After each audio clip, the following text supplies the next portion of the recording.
በዛሬው እለት ወይም ደግሞ በቅርቡ ወደ እናንተ ህይወት በመምጣት እናንተን አስተምሯችሁ የሚያልፍ ነገር ይኖራል እና ይሄ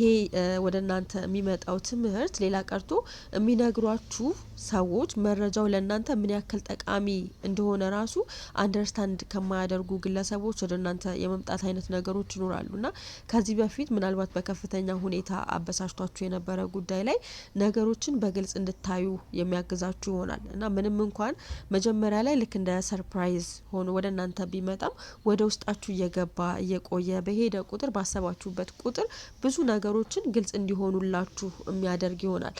ሌላ ቀርቶ በውስጣችሁ ተቀምጦ የነበረን ጥርጣሬ፣ የጥፋተኝነት ስሜት እንዲሁም ደስታ ያለመኖር አይነት ስሜቶች ከነዛ ሁሉ ነፃ እንድትወጡ የሚያደርጓችሁ አጋጣሚዎች ስለሆኑ ይህንን መረጃ ለመቀበል ጥረት ብታደርጉ የተሻለ ይሆናል ማለት ነው። ስለዚህ ወደፊታችሁን በደስታ የተሞላ ከጥርጣሬ ነፃ የሆነ ህይወት ለመኖር ይህንን መረጃ ወደ ውስጣችሁ ለማስገባት ለራሳችሁ መፍቀድ መቻል አለባችሁ።